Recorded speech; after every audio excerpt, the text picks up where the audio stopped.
ಆತ್ಮೀಯ H16 news ಅರ್ಥಾತ್ ಹೇ ಸೀತಾರಾಮಗೆ ಸ್ವಾಗತ. ನಾನು ನಿಮ್ಮವ M.I. ಮಲ್ಲಪ್ಪ ಜೊತೆವರ ಆತ್ಮೀಯರೇ, ಒಳ ಮೀಸಲಾತಿ ಬೇಡ ಅನ್ನೋ ಹೋರಾಟ. ಅಂಬೇಡ್ಕರ್ ಅವ್ರ ಮೀಸಲಾತಿ ಸಾಕು, ಒಳ ಮೀಸಲಾತಿ ಬಿಸಾಕು ಅನ್ನೋ ಘೋಷಣೆಯೊಂದಿಗೆ ನಮ್ಮ ಬಲಗೈ ಸಮುದಾಯದವರು ಈ ಒಂದು ಒಳ ಮೀಸಲಾತಿ ಏನು ಪ್ರಕಟ ಮಾಡಿದ್ದೀರಿ ಅದು ತಿರಸ್ಕಾರ ಮಾಡಿರಿ. ಒಂದು ಅದೇ ಕಾಲಕ್ಕೆ ನ್ಯಾಯಮೂರ್ತಿ ನಾಗಮೋಹನ್ ದಾಸ್ ಅವರ ಆಯೋಗ ಕೊಟ್ಟಂಥ ವರದಿ ಬೇಡ ನಮಗೆ ಅನ್ನುವಂಥ ಒಂದು ದೊಡ್ಡ ಪ್ರಮಾಣದ ಹೋರಾಟವನ್ನು ನಮ್ಮ ಬಲಗೈ ಸಮುದಾಯದವರು ಮಾಡಿದ್ದಾರೆ. ಇನ್ನು ಅದೇ ಕಾಲಕ್ಕೆ ಎಡಗೈದವರು ಇಲ್ಲ ಒಳ ಮೀಸಲಾತಿ ಕೊಡಲೇಬೇಕು, ನಮ್ಗೆ 6% ಅದು ಕೊಡಬೇಕು ಅನ್ನೋಂಥ ಮಾತನ್ನು ಅವ್ರು ಹೇಳ್ತಾ ಇದ್ದಾರೆ.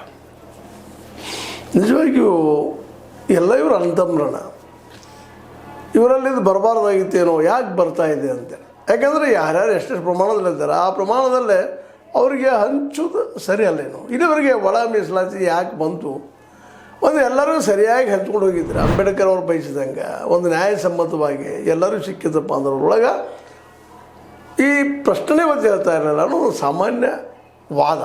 ಇವತ್ತು ಒಳ ಮೀಸಲಾತಿ ಬಯಸುವಂಥ ಮಾದಿ ಸಮುದಾಯದವರಾಗಿರ್ಬೋದು, ಇನ್ನುಳಿದವರಾಗಿರ್ಬೋದು, ಅವರು ನಮಗೆ ಅನ್ಯಾಯ ಆಗ್ಯದಪ್ಪ ಇತಿಹಾಸದಲ್ಲೇ. ಈ ಬಲಗೈ ಸಮುದಾಯದವರೆಲ್ಲ ನಮ್ಮ ಸಿಕ್ಕಂಥ ಅವಕಾಶಗಳನ್ನ ಅವ್ರು ಲಾಟ್ರಿ ಹೊಡೆದಾರೆ ಅವರು ಅನ್ನೋದು ಅವರ ಅಭಿಪ್ರಾಯ. ಮತ್ತು ಅವ್ರು ವಾಸ್ತವವಾಗಿ ವಾದ ಮಾಡ್ತಾರೆ. ಅದು ಸಲ ಎಷ್ಟು ಅದಾವ ಪರ್ಸೆಂಟೇಜ್ ಯಾವ ಪ್ರಮಾಣದಲ್ಲಿದ್ದಾರೆ.